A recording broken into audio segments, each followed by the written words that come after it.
Okay, imagine for a second that you were sitting in a courtroom. It's quiet, serious, wood-paneled walls, the whole deal. Hmm. You're on the witness stand, you're under oath, looking a judge dead in the eye. And you are telling them this story that is, it's honestly heartbreaking. You're saying, Your Honor, my life is effectively over. You're painting a picture of just total devastation. Exactly. You're explaining you have a back injury so severe you can barely walk. You need a cane just to get from the bedroom to the bathroom. You can't hold a fork to feed yourself.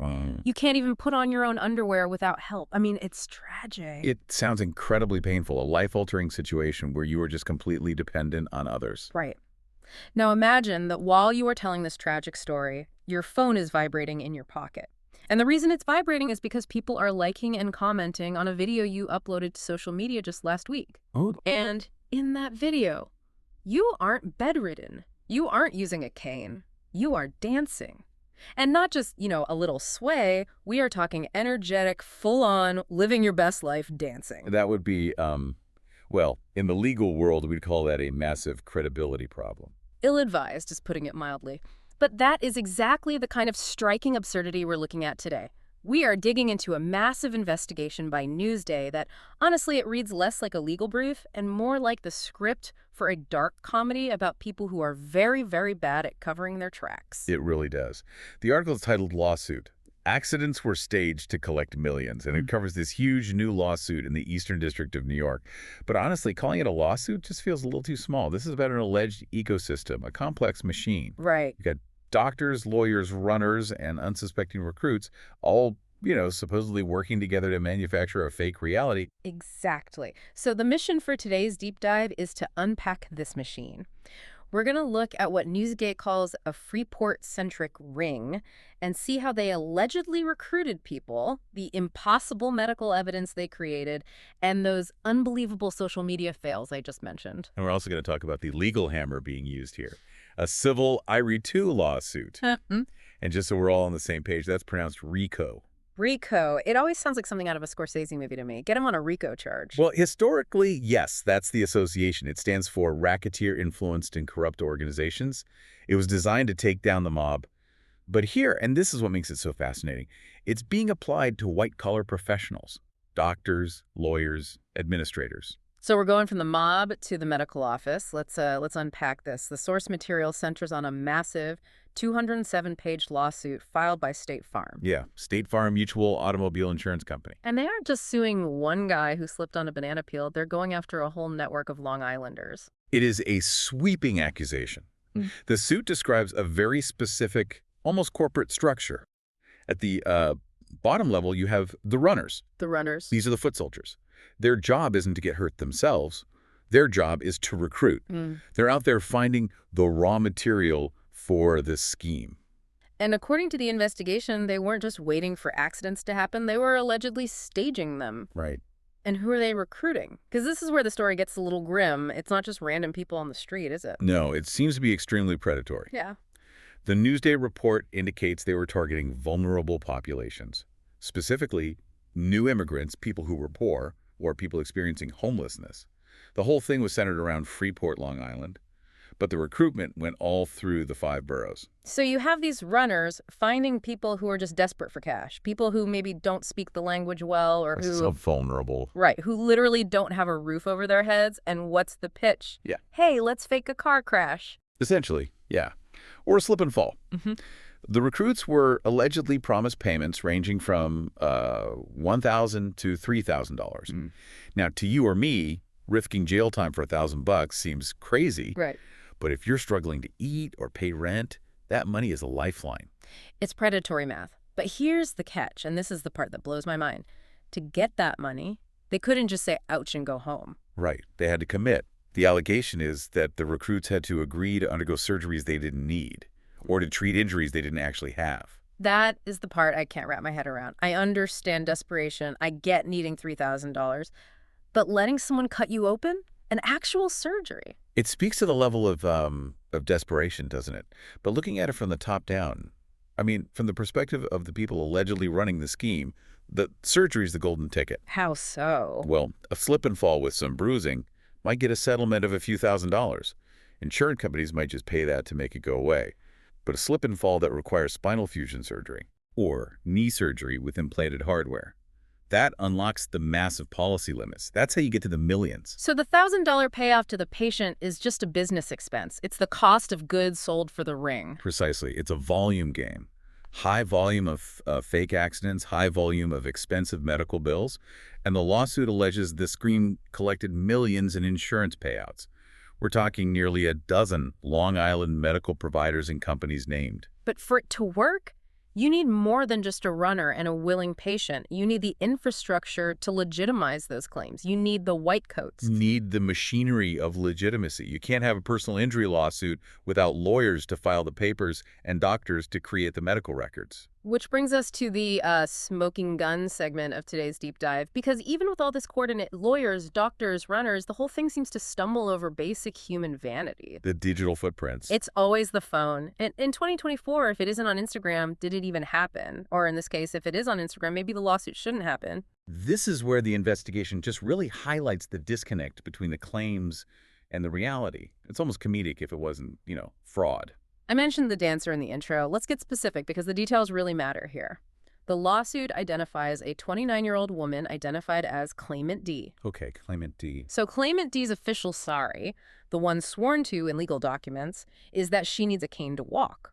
She testified she couldn't even hold utensils. That paints a picture of someone needing round-the-clock care. Severe disability, loss of motor function. That justifies a huge payout for pain and suffering and future medical care. But then Newsday reports on a video posted to social media, and there she is. The caption is dancing with her memory singing. And the context makes it clear this wasn't a slow waltz. This was active, energetic dancing. It completely undermines the entire narrative. I mean, biomechanically, if you can dance energetically, you have the core stability and the grip strength to hold a fork. It's just undeniable proof the testimony was false. And she's not the only one. There's Claimant A. This is a man who testified he was so disabled he was unable to put on underwear without assistance. Can we just pause on that detail for a second? Please. That is a very specific, very humiliating detail to include.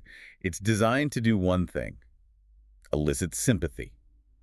It's meant to make a jury look at him and say, this poor man has lost all his dignity. It just drives up the value of the case. Absolutely. It's emotional manipulation. But then on July 31st, 2020, allegedly within 1 month of his trial, there's an image of him. Is he in a hospital bed? No, he's in full soccer gear, standing with teammates. Soccer, a sport that is almost entirely about running, twisting, impact, and balance. Exactly. Unless he's playing goalie in a very, very relaxed league where you can bring a chair, that does not track. It's physically impossible to reconcile those two things. And then there's the bowler. This one feels particularly bold to me. Yes, the spinal fusion case. This female claimant underwent spinal fusion surgery. Now, anyone who knows someone who has had that knows it is a serious, serious recovery. It involves fusing vertebrae together, often with titanium screws and rods, to stop painful motion. It limits your flexibility permanently, and the recovery is just brutal. Well, this claimant underwent that surgery only 2 months after being seen bowling and celebrating with friends. It raises a massive question.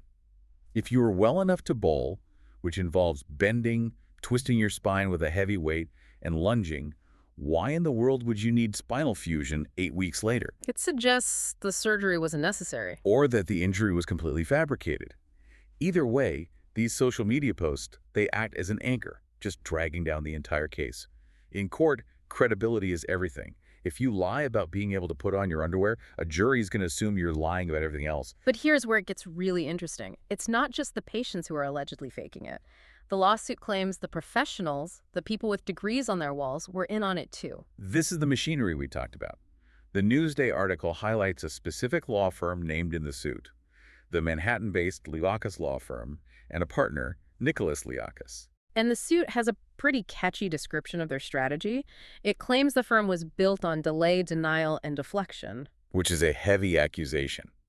But the medical side is where the details get technically fascinating. The suit names Total Ortho and brings in the Nassau University Medical Center, or NUMC. Right, the public hospital. We'll get to their debt in a second, but I want to talk about the impossible schedule. This is one of my favorite details from the source material because it's just mathematically impossible. You're talking about the time logs for Claimant D again? Yes. So According to the records submitted to the insurance company to get paid, there was a physician assistant who saw claimant D. In a span of, get this, 13 minutes, this PA allegedly did all of the following. You ready? Go ahead. They inputted a full patient history, performed a physical exam, assessed the patient, delivered medical services, and then they finalized the record. 13 minutes. 13 minutes. For anyone who has ever been to a doctor, you know that just taking the history, asking about your parents, your allergies, your past surgeries, that alone usually takes longer than 13 minutes. Right. And somewhere in there, there were supposedly 2 minutes of actual medical services. It sounds like a pit stop at a Formula One race, not a doctor's appointment. It suggests what we call robo-signing. It implies the provider isn't actually doing the work. They're likely using a template or an automated system to generate a record that looks comprehensive, but doesn't reflect any actual care given. But there's another detail that's arguably worse. The ghost visits. This sounds like something out of a sci-fi movie. It's basically time travel. The lawsuit alleges that in some cases, the medical findings were finalized and signed off on 3 days prior to the patient actually visiting the office. So the doctor diagnosed the patient before the patient even walked in the door. That's the allegation, and that is devastating evidence, if proven. It suggests the outcome was predetermined. The injuries were already written down on paper before the doctor even saw the person. Okay, on Friday, Mr. Smith is coming in with a bad knee. Exactly. It implies the medical record is a script, not a record of care. And this ties into the surgery factory aspect, right? Because the suit claims these weren't just checkups, they were doing unnecessary, excessive, unwarranted surgeries. Specifically, spinal and knee surgeries implanted with hardware. And this is where that connection to NUMC becomes so important. Since 2007, Total Ortho had a contract to operate the hospital's orthopedics department. And NUMC is a public hospital, right? It is. And it's important to note that NUMC is currently $1.4 billion in debt. It is struggling to keep the lights on. So the lawsuit is raising questions about practices inside a struggling public institution. Exactly. If unnecessary surgeries were happening there, run by this private group, that's a massive misuse of resources in a place that is already financially underwater. It's taking up operating rooms and staff time for fake surgeries when that hospital is supposed to be serving the public safety net. It's just layers upon layers. You've got the fake slip and fall, the fake diagnosis written 3 days early, the 13-minute exam, and then a very real surgery with hardware. All funneling toward an insurance settlement. Okay, we've been hammering the allegations pretty hard, but we do need to be fair here. This is a lawsuit. It's a civil complaint. It's not a criminal conviction yet. Right. What is the defense saying? Because they're surely not staying silent. No, they're fighting back. Yeah. Newsday includes quotes from Derek Sells. He's the attorney representing the Liakis law firm. And he did not mince words. No, he called the lawsuit ridiculous. He said, and I'm quoting here, "Big Insurance files a baseless claim, seeks to vilify plaintiff lawyers, and watches the case fall apart once judicial scrutiny is applied." That's a standard but strong defense strategy. He's framing this not as fraud, but as corporate bullying.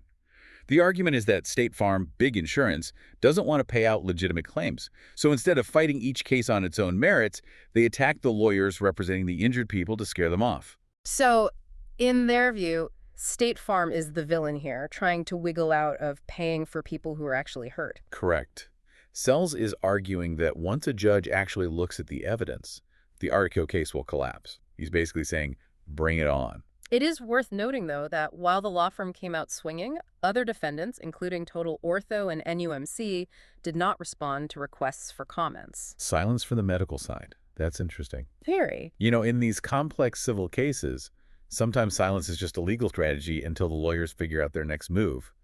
But facing specific allegations like ghost visits and timestamps that just don't make sense, the medical providers have a much steeper hill to climb than the lawyers do.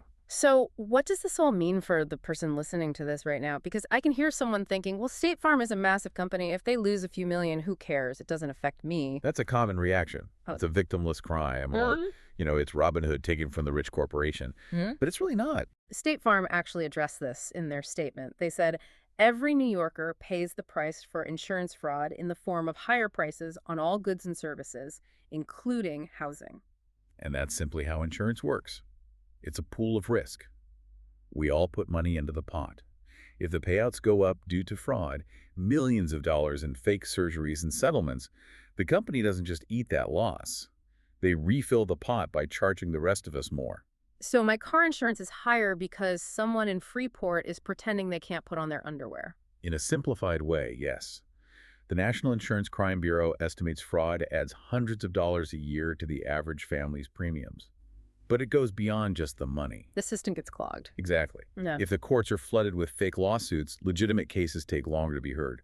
If you have a real accident and you need a settlement to pay your bills, you are waiting in line behind the fakers. And medical resources. That's the part that bothers me the most. A surgeon performing an unnecessary spinal fusion on a runner is a surgeon who isn't available for a trauma victim who actually needs it. It consumes blood bank resources, nursing hours, recovery beds. That's a really sobering thought.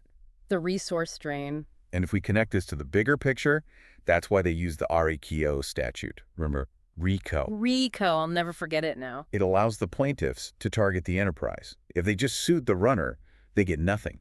The runner has no money. If they sue one doctor for malpractice, it's isolated.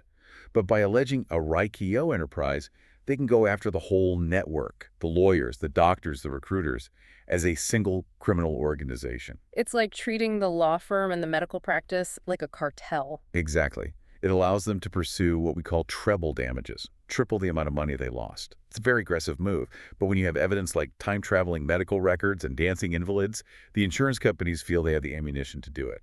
It really is a wild story. You have the audacity of the social media posts, the cold calculation of the medical scheduling, and then the high stakes of a RCO lawsuit. It's a perfect storm of greed and technology. The greed drove the scheme, but the technology, the social media apps, might just be what brings it all down. It makes you wonder about the ones who don't post on Instagram, right? That is the scary part. Well, we've covered the Freeport-centric ring, the impossible medical exams, the dancing claimants, and the economics of why our insurance bills are so high. It's a lot to process. It certainly is. I want to leave everyone with a final thought to mull over. We laughed about the woman dancing and the guy playing soccer. They got caught because they were sloppy. They put it all on the internet. But if there is this much evidence, videos, impossible time logs, records signed 3 days early, how long did this go on before it was caught? That's the question. And more importantly, how many other rings are operating right now, costing us all money, clogging up our hospitals that simply haven't been sloppy enough to post their soccer games on social media? The one staying off the grid. The dark figure of fraud. This is a disturbing thought to end on. Thanks for listening to this deep dive. Stay curious, watch out for ghost visits, and maybe check your privacy settings. Indeed. Until next time.